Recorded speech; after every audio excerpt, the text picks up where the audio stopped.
Sekarang dengan perkembangan zaman ini 25 tahun terakhir, anehnya, kalau dulu katanya korupsi di bawah meja, zaman Habibie itu di atas meja, korupsinya sekarang sak meja-mejanya, sak rumah-rumahnya malahan dibawa pergi. Itu apakah, pertanyaan saya kemudian, apakah dengan demikian ini bisa menjadikan ranah Pak Jokowi jatuh? Saya tidak mendahului kersane Gusti Allah. Gusti Allah mboten sari. Tapi saya mau mengingatkan, Sandiaka ning Mojopahit tahun 1400-an. Mau berakhirnya kejayaan Mojopahit. Itu yang terjadi juga perang Paregreg, perang saudara.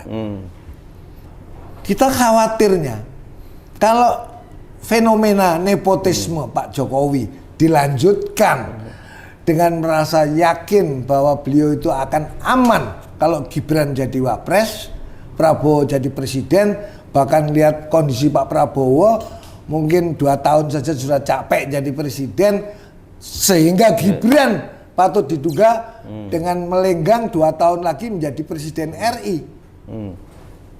Kalau apa yang saya katakan ini terjadi betul, luar biasa Pak Amin. Bisa terjadi perang Paregreg betul di negeri ini. Seperti Sandiaka ning Mojopahit. Antara Bre Wirabumi dengan... Iya, sebab apa? Kenapa saya katakan begitu? Karena Indonesia yang 78 tahun sebetulnya sebagai negara kesatuan yang dibentuk oleh para founding father Soekarno-Hatta itu lebih hebat daripada Uni Soviet. Uni Soviet tempo hari akhirnya jadi terpecah belah, ya toh, Rusia dan semuanya itu nggak sampai 75 tahun.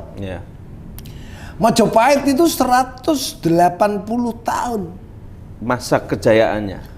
Masa berdirinya Majapahit dari 1292 93 sampai 1478. 2 abad. Masa kejayaan Majapahit di era Prabu Hayam Wuruk dengan Mahapatih Gajah Mada itu hanya 39 tahun.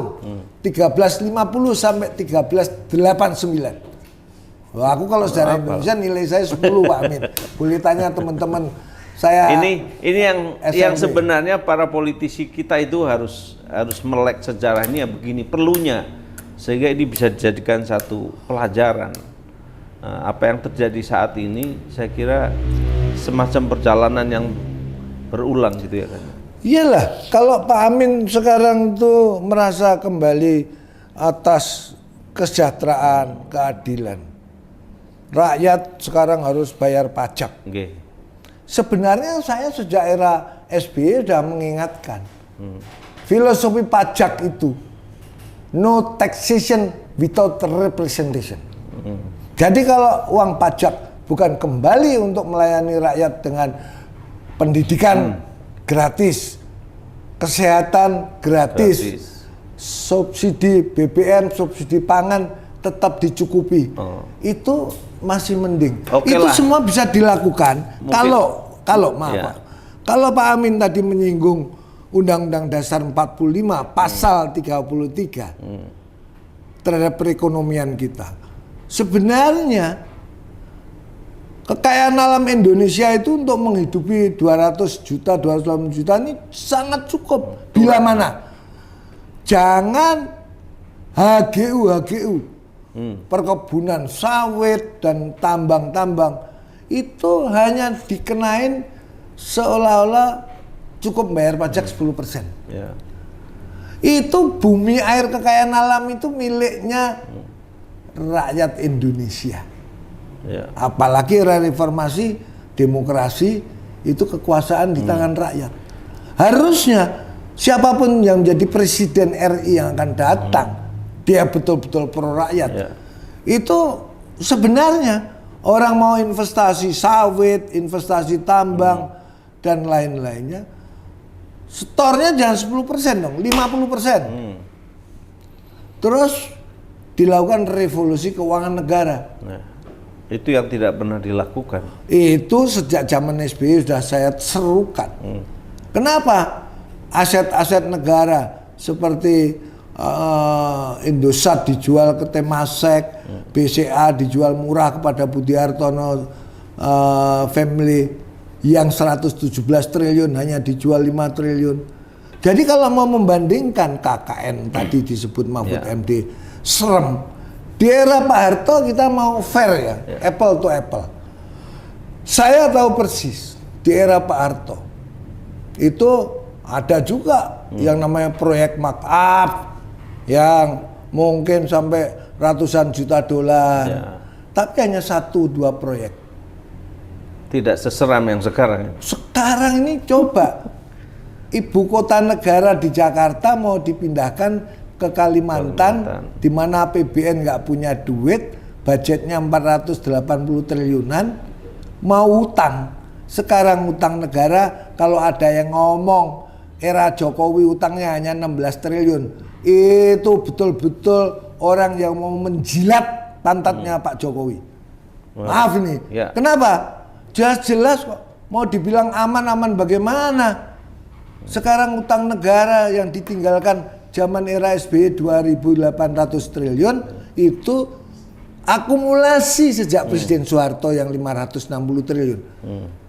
Sejak 2.800 triliun era SBY lengser 2014 yang lalu sampai detik hari ini, almost every year defisitnya 500 triliunan lebih, belum ditambah utang-utang BUMN yang dilakukan banyak yang menurut informasi tidak dibukukan dengan persetujuan DPR RI. Sekarang utang negara tembus di atas 7.000 triliun. Utang BUMN 10.000 triliun. Kalau statementnya kemarin Bung Rizal Ramli yang menyatakan bahwa wah siapapun sekarang mau modal 70% bisa jadi presiden kan enak. Nanti dapat dagangannya 2.200 triliun APBN. Yang itu bisa dikorupsi menurut Profesor Dr. Sumitro dulu APBN itu 30%. 30% kebocoran. Nah ini kalau diterus-teruskan besar pasak daripada tiang. Generasi penerus ini anak-anak muda, anak cucu kita. Mau dibawa kemana? Bukan istilahnya disebut tangisan coro Cino. Cinonya yang pada tertawa semua. Gimana nggak tertawa? Orang kaya seperti Haritanu Sudibyo melihat nepotismenya Jokowi, anaknya mau dijadikan wapres, mantunya mau jadikan wali kota lagi. Dia sebagai follower juga. Dia sebagai follower setia Jokowi. Serumah itu di Instagramnya Haritanu. Suami istri Haritanu dari sini dan 5 anaknya. Mau nyalek DPR RI dari NTT, Jawa Timur, Jawa Tengah, sampai Jawa Barat, sampai DKI. Ini apa-apaan? Mbok ngono ya aja ngono. Mentang-mentang nyalek itu cukup hanya sama dengan bikin satu Indomart 5 miliar. Dipakai money politik, serangan fajar 100.000. Besok 7 orang keluarganya Haritanu menjadi anggota DPR semua. Kalau ini dibiarkan, kita ini rakyat Indonesia ini Bumi Putra ini suruh jadi babu semua, apa jadi budak semua. Kita gigit jari semua. Gigit jari masih manis, gigit lidah bisa putus. Jadi ini kayaknya kita senior citizen harus cawe-cawe. Saya sebagai senior yang kebetulan menjadi sekjen Asosiasi Membayar Pajak, kepada pemirsa podcast ini saya serukan filosofi pajak no taxation without representation. Uang pajak harus kembali untuk kesejahteraan rakyat. Dalam hal ini ibaratnya iuran RT. Kalau iuran RT tidak dipakai untuk keamanan dan kebersihan, berulang-ulang saya katakan, boleh dong kita tunda bayar iuran RT. Iuran pajak sama. Siapapun presiden RI yang akan datang, kalau pajak ditunda, ini tidak melanggar. Beda dengan saya menyerukan boikot pajak. Kan hanya menunda. Filosofi pajak zaman Hadi Purnomo jadi dirjen pajak. Lunasi pajaknya, awasi penggunaannya.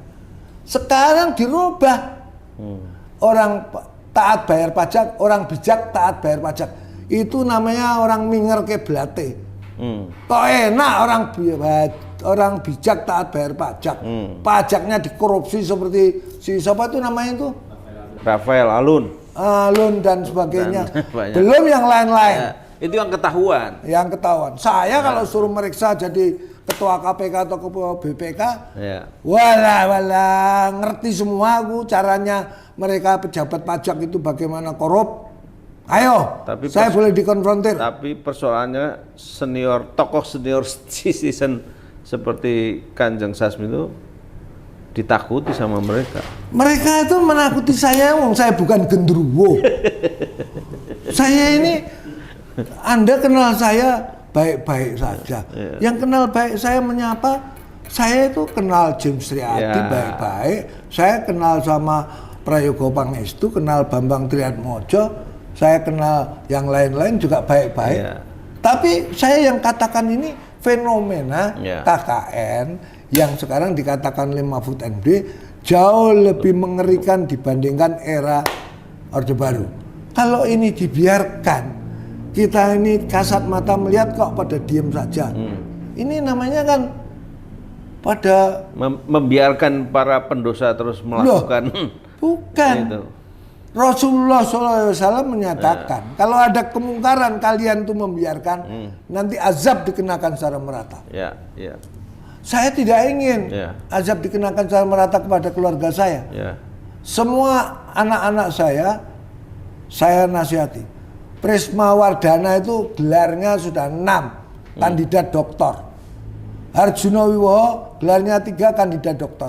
Nggak ada mereka umurnya udah 40 tahun lebih mau nyalek, nggak ada. Jangan hanya jadi anggota DPR, cuman datang duduk terima amplop. Itu semua yang duduk di DPR RI, mana perjuangannya untuk membawa kedaulatan rakyat? Maaf ini, saya tidak menyindir, saya katakan terus terang. Undang-undang APBN di era Presiden SBY saja patut diduga itu selama 10 tahun itu cacat. Kenapa? Karena pembayaran bunga obligasi rekap yang sampai era Jokowi 2022 dibayarkan 48 triliun 1 tahun. Itu dari uang pajak. Termasuk undang-undang penanaman modal. Kalau itu kan tulisan. Tapi kalau namanya undang-undang APBN, kalau ditemukan ada yang cacat hukumnya, siapapun presidennya harusnya DPR RI harus melakukan impeachment, melakukan interpelasi. Persoalannya DPR-nya udah di kerbau itu lain cerita Pak Amin. Jadi saya ini tidak berpretensi untuk memprovokasi rakyat Indonesia. Saya malam Jumat Kliwon ini mau melakukan pemberitahuan secara terbuka bahwa sesuai Undang-Undang Nomor 17 Tahun 2003 yang masih berlaku, bahwa tata kelola keuangan negara harus transparan. Transparan itu apa maknanya? Terang benderang. Sehingga tidak boleh ada dusta di antara penguasa dengan rakyatnya. Harus akuntabel, bisa dipertanggungjawabkan.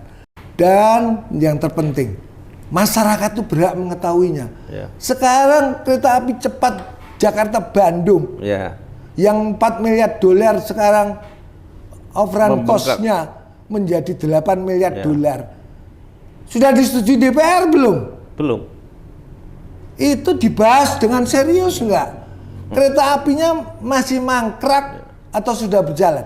Kalaupun sudah berangkat, ada cerita yang naik kereta api cepat Jakarta-Bandung mau disubsidi pula. Ini namanya kan gila.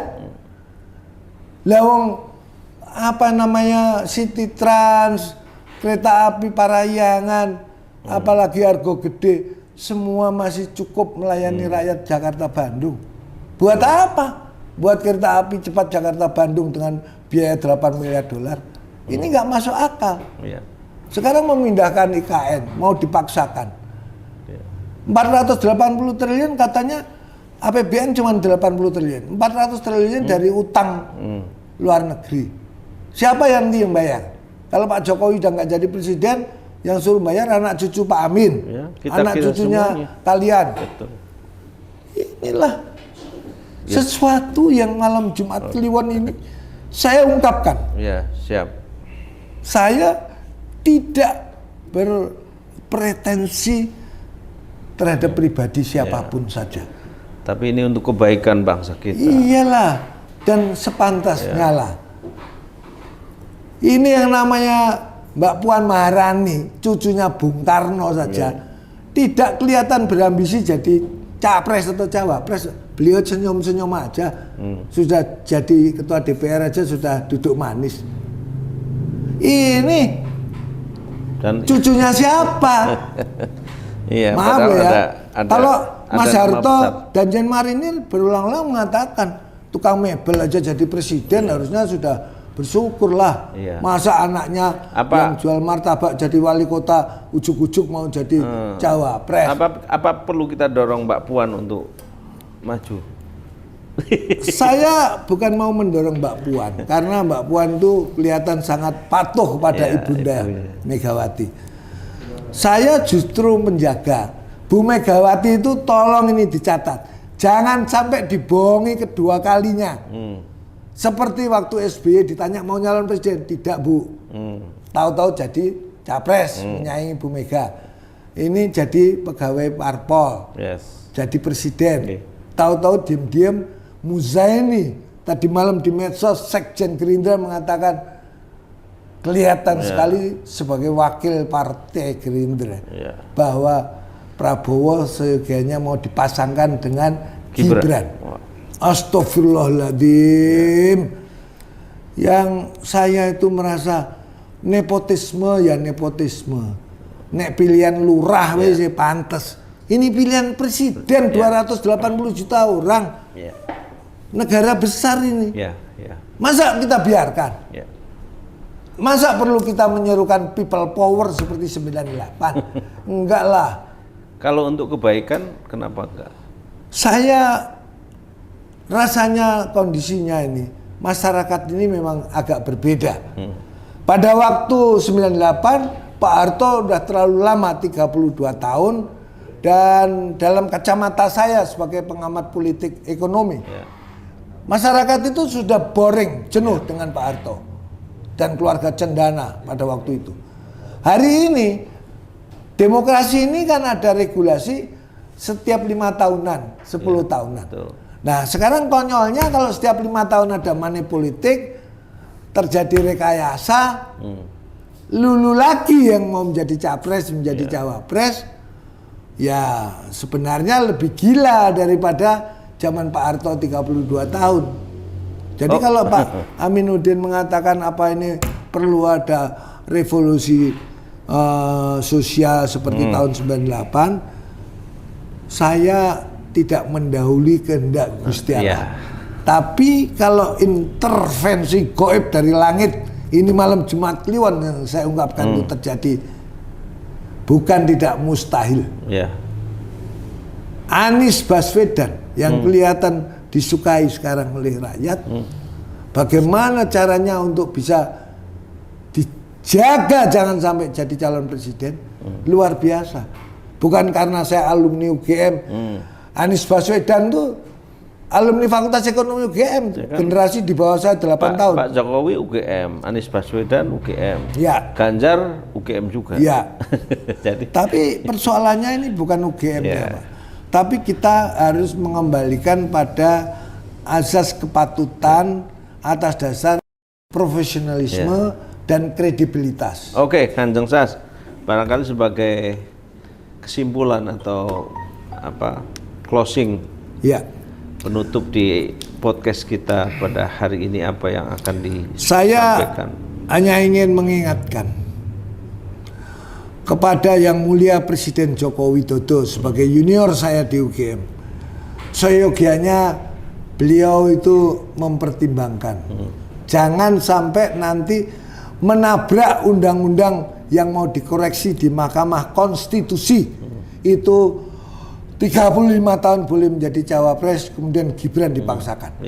Karena sesuai rule of the game, sesuai dengan ketentuan hukum, undang-undang itu tidak boleh begitu dikoreksi oleh siapa namanya itu Anwar Usman yang sekarang menjadi adik iparnya Jokowi yang jelas nepotisme. Itu kemudian dipakai dasar untuk menempatkan Gibran menjadi calon wakil presiden. Karena apa? Yang kita senior citizen mengingatkan, itu namanya Pak Jokowi sak wenang-wenang, dumeh kuoso. Jadi nanti bisa duroko, Mas. Wong Jawa ini ngarani bisa duroko. Gusti Allah mboten sare. Ngono ya ngono, aja ngono. Baik, Kanjeng Sas, saya kira ini luar biasa podcast kita hari ini sebagai bagian dari integrasi kita kepada negara ini, sebagai wujud kasih sayang kita juga kepada anak cucu kita, kepedulian kita semuanya terhadap kita rumongso handarbeni, karena kita rumongso memiliki negara ini, sense of belonging. Jadi apa yang dikatakan oleh Kanjeng Sasmito tadi mudah-mudahan menjadi inspirasi buat kita semua, dan tentu menjadi bahan renungan juga untuk kita, bahwa seyogyanya ketika kita menjadi orang yang sedang memimpin harus jangan adigang adikung adiguno, ojo dumeh aku lagi jadi presiden, ojo dumeh aku lagi jadi gubernur, ojo dumeh aku lagi jadi menteri dan sebagainya.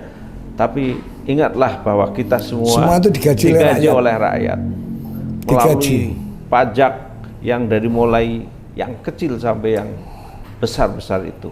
Nah, mudah-mudahan kita masih ada lanjutan episode yang berikutnya. Insya Allah akan kita jumpa lagi di podcast Presidential Institute yang akan datang. Terima kasih Pak Sas.